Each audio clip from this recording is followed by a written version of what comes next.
출근길 뉴스를 종합해드립니다. 깊이 있는 뉴스 YTN FM 출발 새아침. 오늘 아침 다시 춥습니다. 지금 한반도 상공에는 영하 30도 이하의 찬 공기가 머물고 있기 때문이라는데요. 이번 추위는 수요일까지는 계속될 거라고 합니다. 올림픽이 열리는 날 여러분 잘 아시죠? 바로 이번 주 금요일입니다. 그런데 이번 주 금요일에는 다행히 지금보다는 포근할 거라고 하는데 이 가뜩이나 올림픽 개막식장이 추워서 여러 가지 걱정이 많았던 우리로서는 정말 다행이라는 생각이 듭니다. 이 자연도 지금 올림픽을 도와주고 있는데 이런 행운이 북한 핵 문제 해결에도 좀 깃들었으면 좋겠다는 생각이 듭니다. 신율의 출발 새 아침 3부 순서 먼저 광고부터 듣겠습니다.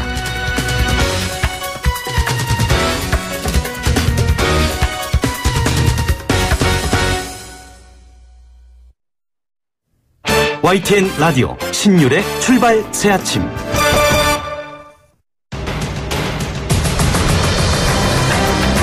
매주 월요일 아침 정치권의 복잡한 이슈를 말끔히 정리해드립니다. 출발당 최고위원회의.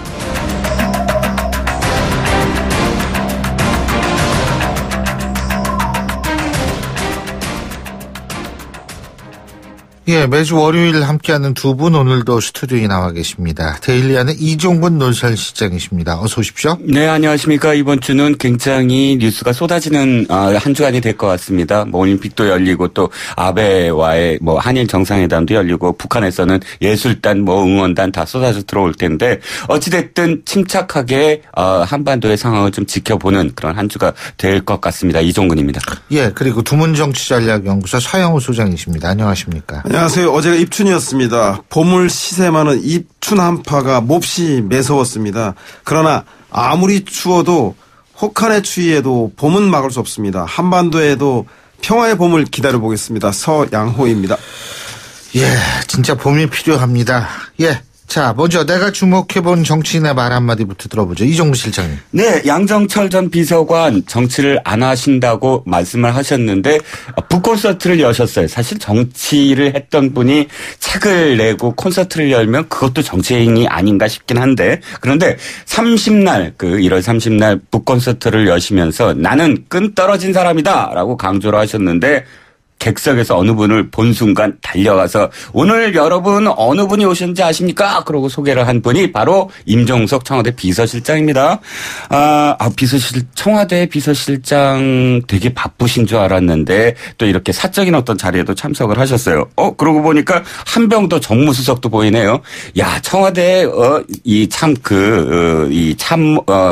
비서관, 수석, 비서실장, 탁현민 행정관까지 나섰습니다. 정치를 안 하신다는데 끈 떨어지셨다는데 왜들 이렇게 몰리셨는지 진짜 궁금해서 제가 이 한마디 올려봤습니다. 예. 자, 서영 소장님. 네, 아무리 정치가 각박해도 인간적 도리는 지키고 살아야죠. 그걸 또 이렇게 새삼스럽게. 제가 오늘 꼽은 한마디는 철수하라! 홍준표 자유한국당 대표가 한 말인데요. 지난주 금요일 2월 2일 날 자유한국당 당사에서 어느 한 행사에서 종편 취재 카메라를 발견하고 한 말입니다. 그 종편이 류해 전 최고위원이 홍준표 대표가 상당한 기간 자신에게 성희롱 발언을 했다라고 한 말을 수년간 성희롱이라고 오보하면서 홍준표 대표가 발끈한 것입니다. 그 이후에 문제의 종편은 곧 정정 보도와 사과를 했습니다. 그런데 홍준표 대표는 언론중재인이나 민영사상에 대응을 하기보다 취재금지, 시청 거부로 과잉 대처하면서 사건의 본질이 홍준표 대표의 언론 길들이기로 변해가는 양상입니다. 나무꾼과 도깨비 씨름을 보는 것 같습니다. 동화 속에 나무꾼은 도깨비와 씨름을 한 줄 알았는데 아침에 잠을 깨보니까 빗자루와 씨름했다는 이야기 잘 알고 있지 않습니까? 홍준표 대표는 유해 전 최고위원이 성희롱 문제에 대해 사실무를 밝히고 대응하는 것이 본질이지 언론과 싸우는 것은 빗자루와 씨름하겠다는 것입니다.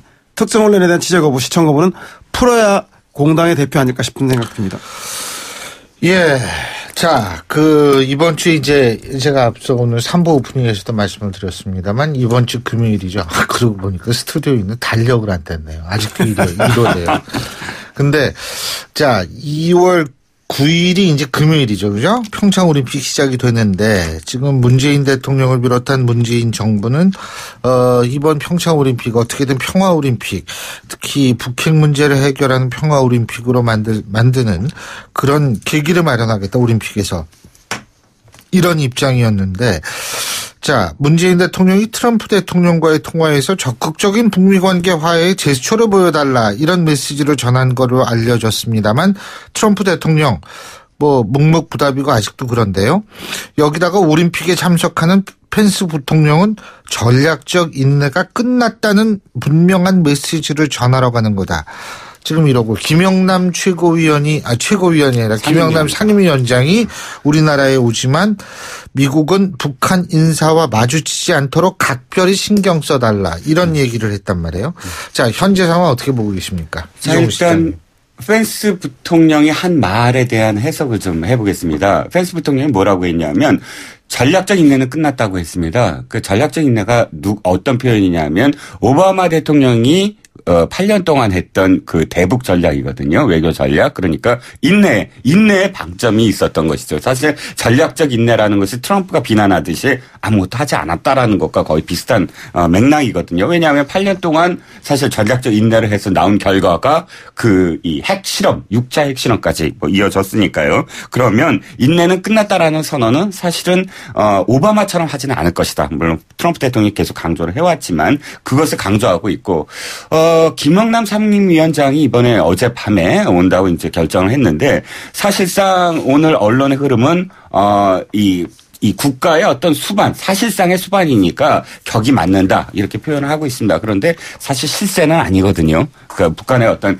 정말 김정은의 복심을 전달하거나 이런 어떤 행위를 할 수 있는 사람은 아닙니다. 의전적으로는 굉장히 이 어떤 외교적인 어떤 수사라든지 이건 가능하겠죠. 그래서 실질적으로 우리나라 이번 평창 올림픽을 계기로 해서 미 간의 어떤 이 대화의 어떤 흐름을 이어나갈 수 있을까? 펜스의 어떤 태도, 그다음에 김영남의 선정 이 두 가지가 사실은 그렇게 그 대화의 낙관적인 어떤 상황을 바라보기에는 좀 어렵지 않을까 싶습니다. 네, 낙관적이지 않길 바라는 마음은 아니길 바랍니다. 첫 술에 배부르지 않지만 시작이 반입니다. 그러니까 트럼프 대통령은 북한의 인권 실태를 거론하고 평창올림픽에 참여하는 펜스 부통령은 전략적 인내는 끝났다.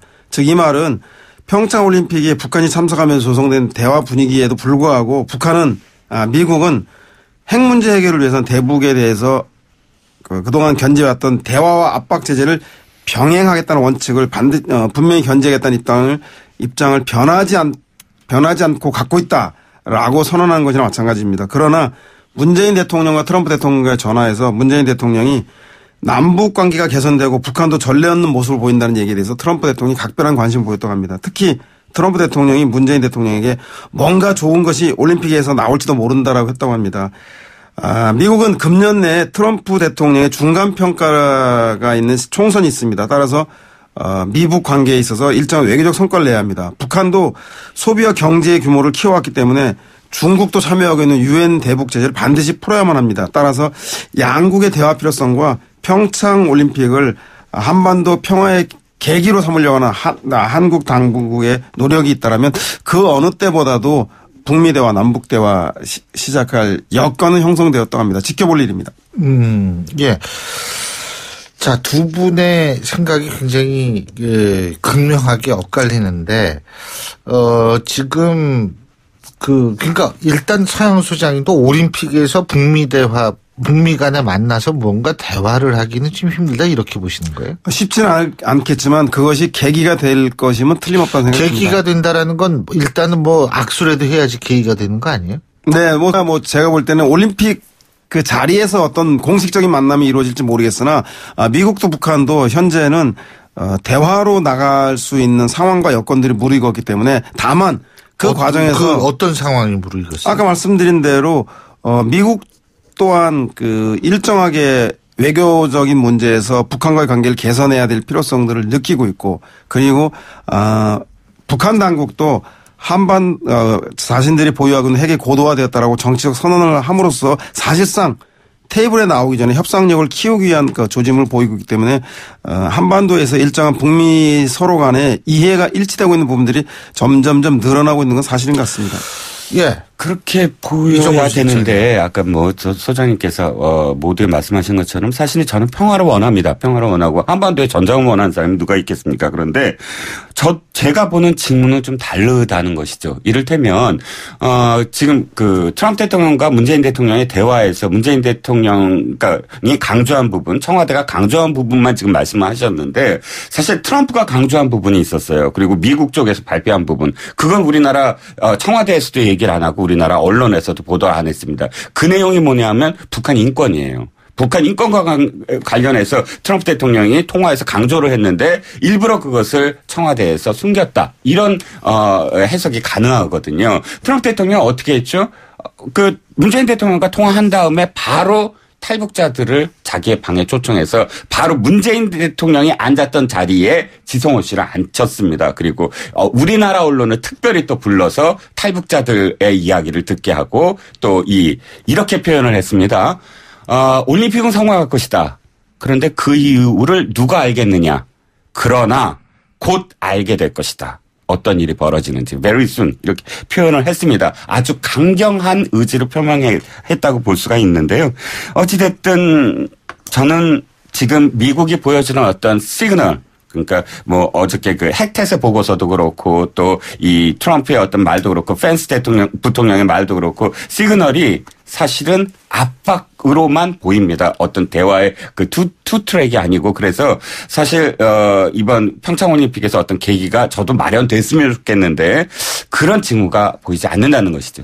예, 그럼에도 불구하고 미국이 북한에 대한 인권을 거론하고 전략적 인내가 끝났다라고 선언하고 있습니다. 이에 맞서서 북한은 건군절절 열병식을 강행하겠다고 있고 이렇게 부분적으로 서로에 대한 견제와 이런 그 소위 말하는 밀당들은 진행되고 있습니다. 그러나 북한은 현재 미사일 실험을 하고 발사 훈련을 하고 있지 않고 미국은 군사 옵션에 대한 선제적 타격에 대한 이야기를 하고 있지 않습니다. 따라서 미국도 북한도 극단적인 군사적인 선택들을 하지 않은 채 인권 문제나 전략적 인내, 열병식 이런 비군사적인 문제로 일정하게 밀당을 하고 있기 때문에 저는 이것이 북미 대화를 하기 위한 그 서로의 삿바잡기 그 소위 지렛대를 더 크게 갖기 위한 서로의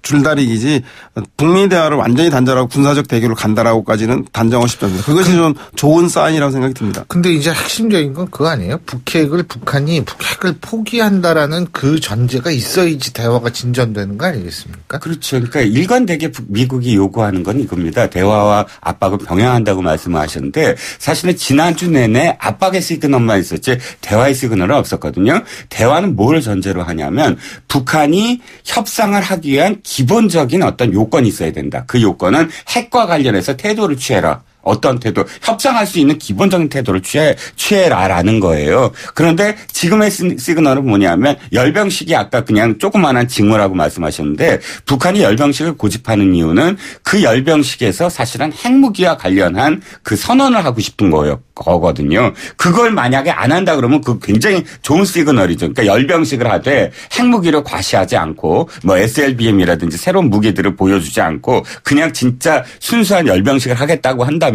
그거야 미국이 그다음에 그걸 받아들일 텐데 만약 그렇지 않다 그런다면 미국이 받아들일 수가 없는 거 아니겠습니까? 그 한 가지 분명한 것은 남북 간의 대화이든 북미 간의 대화이든 단순하게 교류로 끝날지 아니면 군사적인 핵 문제를 포함한 전반적인 군사적 문제를 다룰지에 대해서의 깊이와 폭은 결국은 한미 간의 굳건한 동맹의 수준이 어느 정도인가에 따라서 달라질 것이기 때문에 저는 남북 관계든 북미 관계든 한미 동맹에 기반해서 해야 한다는 그 변함없는 원칙만큼은 미국도 한국도 명심하고 북한과의 대화에 나서야겠다는 것은 분명한 사실인 것 같습니다.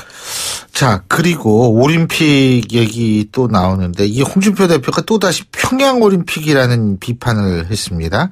이게 이제 민주당 올림픽 개막하는데 아직도 색깔론이냐, 전 세계가 경악할 것이다. 지금 이러는데 어떻게 보십니까? 일단 평양올림픽이라고 했던 그 이유는 우리가 어느 정도는 또 보수 진영에서 공감하는 바는 충분히 있지 않겠습니까? 왜냐하면 지금 사실 문재인 대통령이 그 바람 앞에 촛불이다. 이 상황 관리를 해야 된다라는 말씀하시면서 어찌됐든 평창 올림픽을 이 성공리에 이끌어서 한반도의 평화를 만들고자 하는 의지는 알겠지만 그렇게 됨으로써 사실은 우리가 원칙을 굉장히 많이 접고 북한에 대해서 대화에 대한 어떤 그런 그 집념으로 사실 끌려다닌다. 이런 어떤 비판이 충분히 지금 일고 있어요. 그러나 저는 여기까지가 딱 적당하다고 봅니다. 이 우려의 어떤 목소리거든요. 평화올림픽이 뭐 프레임 운운하지만 사실은 많은 그러니까 또 우리나라의 보수 또는 중도에서 일각에서 굉장히 우려하는 바가 있거든요. 그 점과 공감하는 바, 그러니까 평양올림픽이라고 얘기하는.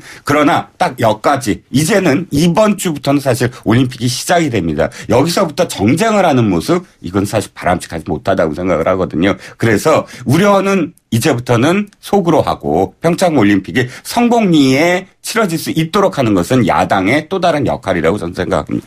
예.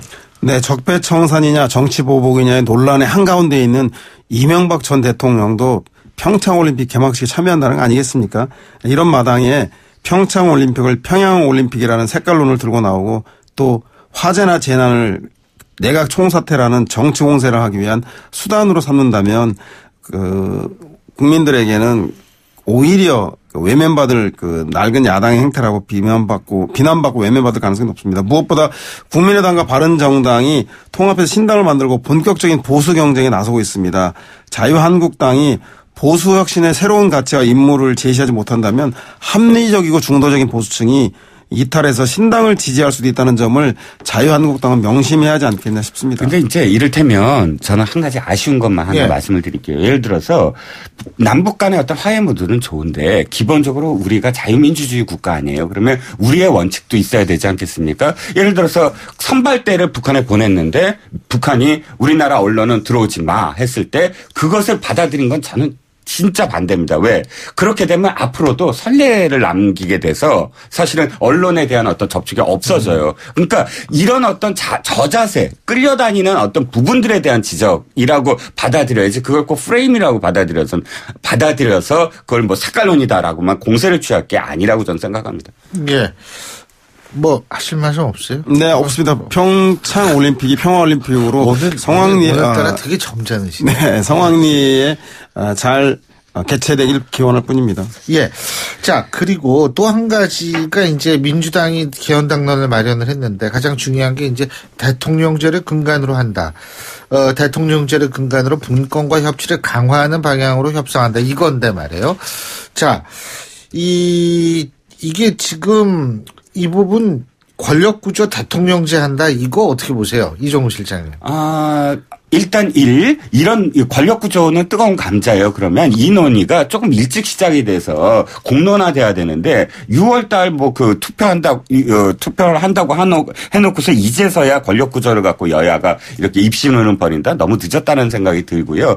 그리고 또 한 가지는 민주당이 이러면 안 되죠. 왜냐하면 자기네들끼리 청와대에 가서 우리가 20년 집권하자, 10년 집권하자 또는 뭐 그런 어떤 이야기들을 하면서 대통령제를 운운하면 그거는 오버랩 되잖아요. 그런 의도 자체가 대통령 중임제까지 뭐 얘기를 한다면 그러니까 사실은 대통령 중임제를 생각했다면 이 뭐 20년 집권하자 이런 얘기를 겉으로 드러내서는 안 됐죠. 그러니까 사실 더불어민주당이 너무 늦었다. 이 논의 자체를 좀 더 빨리 이끌었어야 된다. 여당으로서 그건 좀 아쉬운 부분이에요. 예. 네, 무엇보다 대선에서 한 국민과 약속을 지켜야 합니다. 여야 거의 모든 정당의 대선 후보가 지난 대선에서 87년 체제 극복과 비용 절감을 위해서 지방선거와 함께 동시 개헌을 하자라고 약속을 했었습니다. 한국당은 민주당의 개헌 당론을 권력구조가 있니 없니 탓하지 말고 한국당 개헌 당론부터 시급히 정한 다음에 국회 개헌특위를 열어서 여야의 개헌에 대한 합의점과 그리고 이견들을 빨리 정리해야 될 것입니다. 그리고 난 다음에 개헌에 대해서 왈가왈부해야지 개헌의 의지가 있다면 남의 집 이야기할 때가 아니라 자신의 개헌안 먼저 만들어야 되는 것이 순서가 아닌가 싶은 생각이 듭니다. 개헌 의지 자유한국당 있는지 의심스럽습니다. 예. 자, 근데 이 지방선거에서 또 하나 이 개헌하고 동시에 투표가 가능하냐 이런 부분 아니겠어요? 간단하게.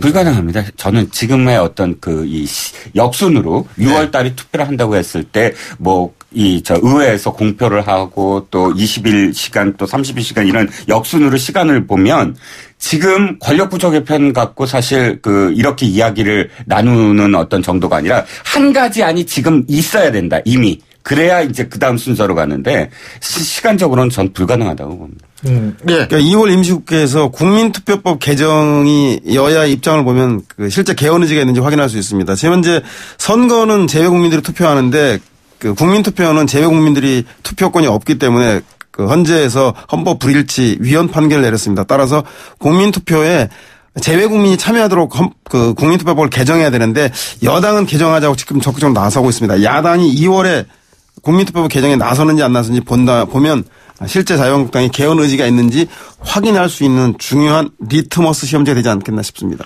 예, 잘 알겠습니다.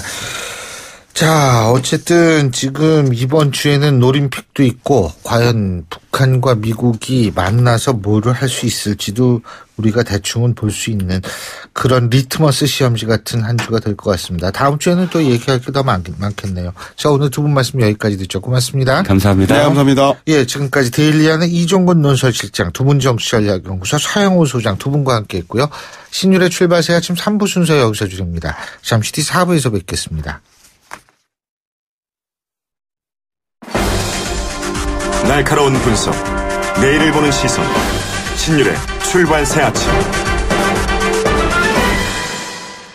신율의 출발새 아침 4부 순서 먼저 광고부터 듣겠습니다. 예, 8시 34분 50초 지나고 있습니다. 다시 돌아온 월요일인데요. 월요일 아침 교통 상황 알아보겠습니다. 박화영 캐스터. 네, 신일의 출발새 아침 교통정보입니다. 곳곳으로 차가 많고 또 돌발 상황도 많이 발생합니다. 성산로 성산대교 가는 길 마포구청역과 성산 지하차도 사이 1차로에 사고가 있었는데 사고 처리가 좀 지연되면서 뒤쪽으로 좀 정체가 많이 되고 있습니다. 성산로는 전반적으로 모래내고가차도에서 마포구청 사이로 밀리고요. 반대 독립문 쪽으로는 마포구청에서 봉원고가차도 사이로 속도 내려가고 있습니다. 내부순환로 위로 조금 전에 또 사고 났습니다. 성산동 방면 이고요. 홍지문 터널 안 3차로의 사고 때문에 뒤로 영향으로 밀립니다. 마포대로는 마포대교 북단에서 충정로 3거리까지, 반대쪽으로는 아현 3거리에서 마포대교 북단까지 속도 줄여 통과합니다. 신일의 출발새 아침 교통정보였습니다. YTN 라디오 신율의 출발새 아침.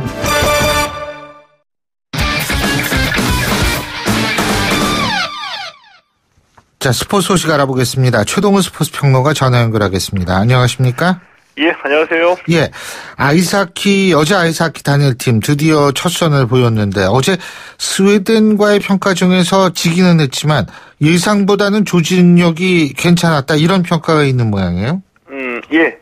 이 여자 아이스하키 단일팀이 어제 스웨덴과의 평가전에서 1대3으로 패했거든요. 예. 스웨덴이 워낙 이 강팀입니다. 이 세계 랭킹 5위 강팀이고요. 1피리어드부터 밀리면서 기량 차이를 인정할 수밖에 없는 그런 경기 내용이었습니다. 이제 이 승패를 떠나서 이 단일팀 구성에 논란이 많이 있었잖아요. 예. 과연 한 팀이 될 수 있을까, 이런 의문도 있었던 것이 이제 사실인데, 자, 어제 경기에서 이 남과 북의 선수들이 모두 하나된 마음으로 자기 역할하고 팀플레이를 해내면서 가능성을 보였다, 이런 평가를 받기도 했습니다. 예. 관심을 모았던 부분이 바로 북한 선수들의 기용 문제였었는데 어제 경기에서 북한 선수 3명이 모두 각각 다른 라인에 기용이 됐다고 그러죠? 예, 이 다른 라인에 기용됐다는 게 나름의 의미가 있거든요. 왜냐하면은, 네. 예, 남과 북의 합의에 따라서 이 경기당 3명씩 북한 선수들이 출전해야지 되는데, 네. 자, 어제 경기에 정수현, 려송희, 김은향, 이 3명의 북한 공격수들이 출전했습니다. 자, 우리 선수들이 그동안 훈련을 해온 것도 있기 때문에 조직력을 감안을 해서 북한 선수들은 1, 2, 3, 4 라인에 각각 분산 배치하지 않고 모두 다 4라인에 한꺼번에 다 배치하지 않을까 이런 좀 예상이 우세했었거든요. 자, 그런데 이 쇼리머리 감독이 예상을 깨고서 이 북한 선수 3명을 한 명씩 2, 3, 4 라인에 골고루 기용을 하는 겁니다. 이 북한 선수들을 골고루 분산 배치했다는 것은 이 북한 선수들이 기대 이상으로 우리 선수들 전술에 적응을 했다는 것을 의미한다고 보고요. 자, 어제 한 골을 기록했던 박종화 선수가 말하기를 이 스포츠를 하는 거니까 서로 맞추는데 크게 어려움은 없다 이런 말을 하기도 했습니다. 예. 이 단일팀이 어제 이 평가전 마치고 강릉 선수촌으로 이동했고요. 오는 10일에 이 스위스를 상대로 해서 B조 조별리그 첫 경기를 치릅니다. 예. 이게 뭐 단일팀이 관심의 대상에서 그런지 모르지만 어제 경기 평가전이었음에도 불구하고 완전 매진됐다 그러죠? 예, 이 경기 장소였던 인천 선악 링크가 정원 3,000명이거든요. 예. 3,000명 다 꽉 찼습니다. 티켓이 완전 매진됐고요. 이 관중뿐만이 아니라 이 국내 기자하고 외신 기자들까지도 이 취재 경쟁 벌이면서 분위기가 일찌감치 달아올랐고요. 이 경기가 시작되자마자 관중석에서 우리는 하나다 등의 응원 함성이 터져나오기도 했습니다. 이 선수들은 한반도가 새겨진 이 유니폼을 입었고요. 경기 전에 애국가 대신에 아리랑이 울려 퍼졌고, 그런데 경기장 밖이 어수선했거든요. 진보단체하고 보수단체가 단일팀 응원 또 이 단일팀 반대 집회를 열면서 대립했는데 이 경찰이 질서를 유지해서 다행히 충돌은 일어나지 않았습니다. 예. 자, 그리고 지난 토요일에 올림픽 개폐식장에서 모의 개회식이 열렸는데 뭐 이런 얘기는 많이 나왔었죠. 굉장히 추울 것이다. 예. 근데 진짜 추웠던 모양이에요. 예, 진짜 추웠습니다. 지난 토요일이었었죠. 이 개회식, 이 드레스 리허설이 이제 올림픽 개폐회식장에서 열린 건데, 예. 이제 실제 개회식하고 이제 똑같은 상황을 연출해서 이제 개회식을 한번 점검한 겁니다. 조직위원회가 이제 올림픽 관계자, 자원봉사자, 지역주민 포함해서 2만여 명을 초청했고요. 이 모의 개회식이 오후 8시에 시작해서 10시 10분쯤에 끝났는데, 기온이 영하 14도, 체감 기온 영하 22도였습니다. 여기에다가 이 보안 검색을 위해서 1시간을 넘게 줄을 서서 기다리는 일이 벌어지기도 했거든요. 그러니까 이 모의 개회식을 보는 이 관람객들의 반응 다양했는데 이 추위 때문에 이 개회식 도중에 자리를 뜬 분들도 있었고 이 끝까지 지켜본 분들은 개회식이 장엄하고 화려했다. 뭐 이런 평을 내놓기도 했습니다. 이 개폐회식 부근의 이 도로의 이 교통 체증은 예상대로 심각했고요. 조직위원회가 이 개회식까지 미비점을 보완하겠다 이런 입장을 밝혔습니다.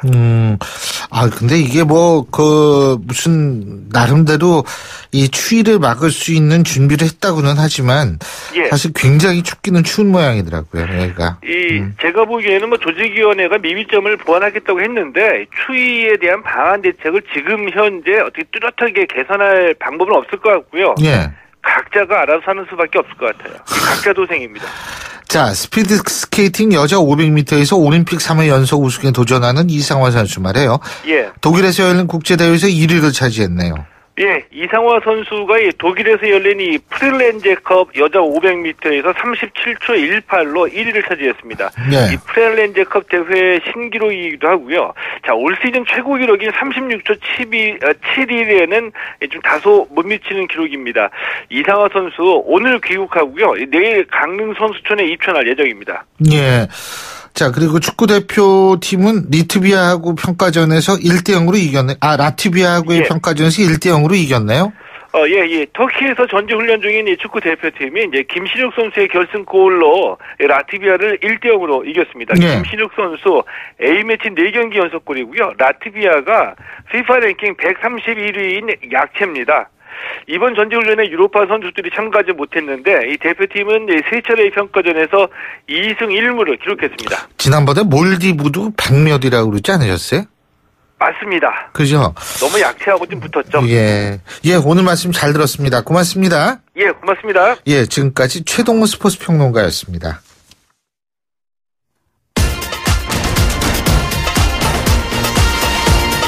여러분이 지금 듣고 계신 주파수는 FM 94.5MHz입니다. YTN 뉴스 FM.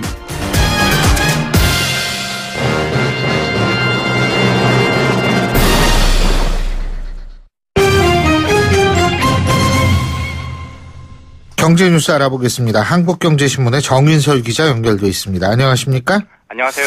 예, 먼저 미국에서 인플레이션 조짐이 보인다는 소식부터 좀 얘기해 보죠. 네, 그 골디락스라는 게 있습니다. 예. 그 신 교수님처럼 황금색 머릿결을 골디락스라고 하는데 예. 원래 영국 전래동화에서 나온 거거든요. 이게 정말 뜨거운 스프하고 정말 찬 스프하고 그 중간에 있는 미지근한 스프 어느 거 드시겠습니까?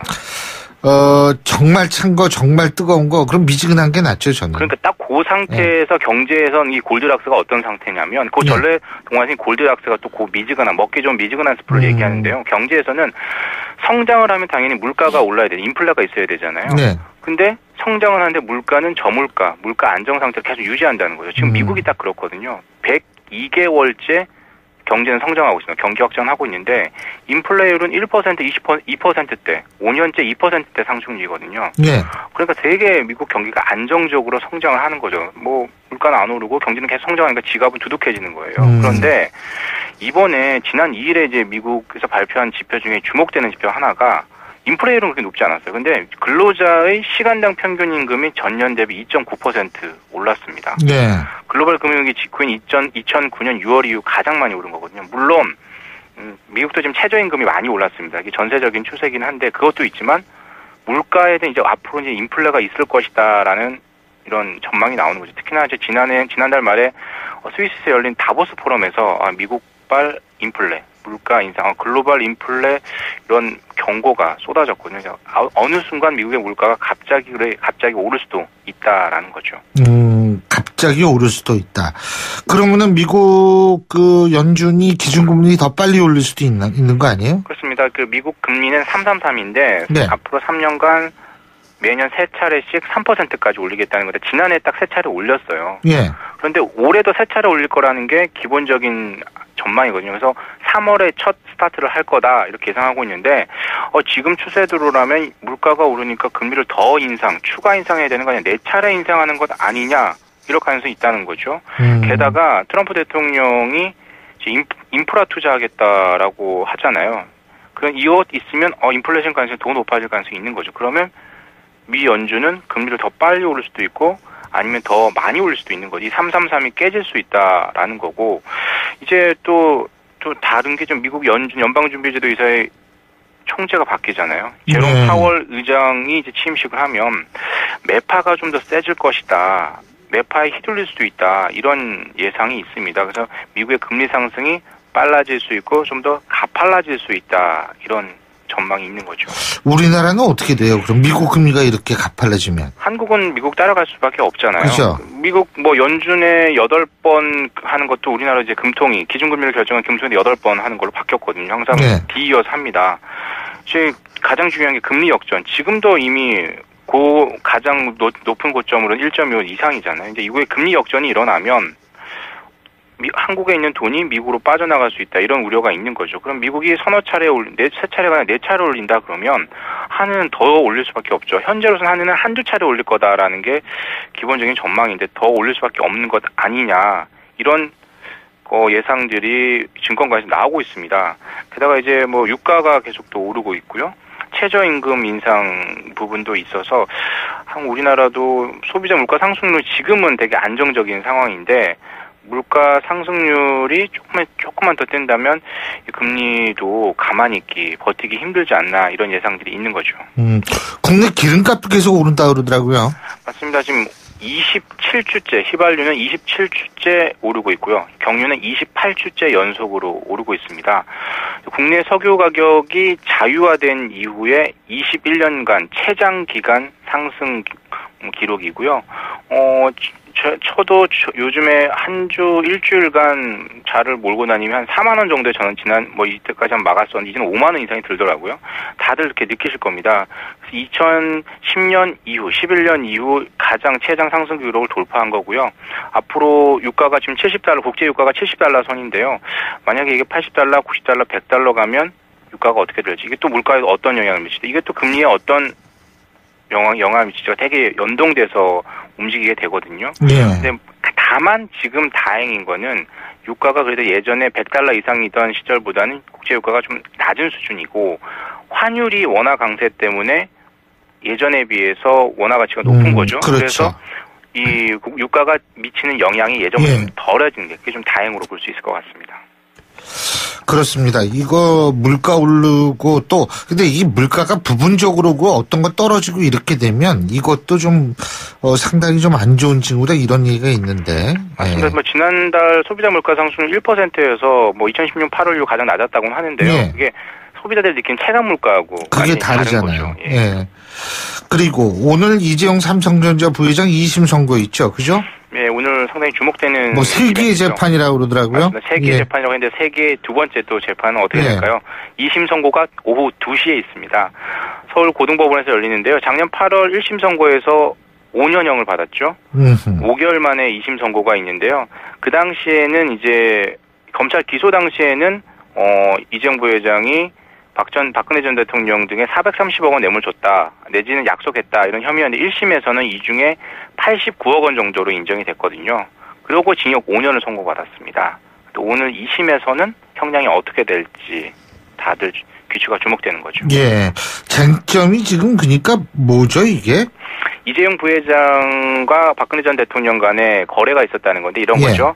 삼성 측은 이재용 부회장은 삼성 경영권을 승계받기 위해서 국민연금을 동원을 했고 박근혜 전 대통령은 이 최순실 씨의 뭐 딸 정유라 씨까지 해서 뭐 다 이런저런 뇌물을 받았다라는 거죠. 그런데 명목적으로 완전하게 어떤 청탁이 오고 간 건 없습니다. 근데 이 청탁이 있었을 예. 것으로 추정되는 정황이 있었다는 거죠. 그래서 2심 전심으로 금품을 서로 주고받았다라는 건데요. 이게 뇌물죄가 성립했다라고 1심에서는 인정을 했습니다. 2심에서는 어떻게 될지 오늘 오후 2시 이후에 판결문은 항상 결과부터 읽지 않거든요. 뭐 이런저런 왜서 뭐 쟁점별로 그렇죠. 어떠고 저고 맨 끝에 최종 선고를 내리거든요. 예. 한 2시 반 정도가 되면 2심의 어떤 형량이 알려질 것으로 보입니다. 아, 참. 그리고 가상화폐 가격이 이제 바닥치고 다시 올랐다고 그러더라고요. 검은 금요일이었다라고 하죠. 예. 지난 금요일 때 대폭락이었지 않습니까? 뭐 비트코인 같은 경우 우리나라에서 760만 원대까지 떨어졌었는데요. 예. 오늘 보니까 한 20% 이상 올랐습니다. 916만 원 정도에 지금 거래가 되고 있고요. 예. 이더리움 같은 경우는 뭐 저점 대비해서 거의 한 4-50% 다시 반등을 했습니다. 패닉셀에서 좀 벗어나고 저가 매수로 인해서 한국의 투자자들이 좀 약간 들어온다라고는 볼 수 있을 것 같고요. 근데 미국이나 다른 금융당국은 뭐 가상화폐 규제를 더욱더 강화하고 있습니다. 이게 또 가상화폐 앞으로 국제 시세에도 적잖은 영향을 미칠 것으로 보입니다. 예. 그리고 요새는 용돈 플랫폼, 지갑 공유 플랫폼 뭐 이런 애플리케이션이 많다는데 이게 뭐예요? 내 용돈 챙겨주고 내 지갑하고 같이 쓰자. 되게 이름 그럴듯하잖아요. 근데 이게 그렇죠. 대학생들을 대상으로 한 소액 대출 전문 대부업체입니다. 대부업체들은 10,000원, 100,000원 이런 게 아쉽잖아요. 그리고 어떤 대부업체 고객을 봤더니 여대생들이 그렇게 많았다는 겁니다. 다 왜냐? 가방하고 성형수술 때문에 그렇다는 건데요. 이런 부분을 딱 노린 거죠. 용돈 부족하니까 용돈 플랫폼, 지갑 공유 플랫폼 이용해보세요 라고 하는데 알고 보니까 대부업체라는 거죠. 용돈 대출이라는 또 표현도 쓰고 있어요. 근데 이게 또 현혹되면 안 되는 게 이자가 1, 2%입니다 라고 합니다. 그 이자가 연이자가 아니고 주간이자입니다. 아이고. 근데 1, 2% 되게 작아 보이잖아요. 근데 연간 이자율로 환산하면 이게 복리로 붙는 거 아니에요? 그죠? 맞습니다. 20%가 넘고는 고금리거든요. 근데 또 뭐 신용조회 대출 이력 안 남습니다라고 얘기는 하는데요. 안 그렇다는 거죠. 다 그런 건 아니지만 기록이 남을 수 있고 내가 대부업체를 이용했다는 그게 나중에 또 어떻게 보면 금융 거래하는 데 있어서 나중에 뭐 은행 거래하는 데서 약간 좋은 것이 또 될 수 있으니까 신중하게 이용을 하셔야 될 것 같습니다. 전 이런 걸 보면 참 가슴이 아픈 게 이게 젊은 사람들이 너무나 이게 참 이 내몰리는 경우가 많아요. 예? 취업도 지금 취업이고 그리고 이제 이렇게 또 상황이 안 좋으니까 또 대출 받는 경우도 있지 않습니까? 그렇습니다. 예? 이게 뭐 아까 말씀하셨듯이 뭐 가방 이런 성형수술 이런 것도 있지만 진짜 절박해서 빌리는 친구들도 있을 거라고요.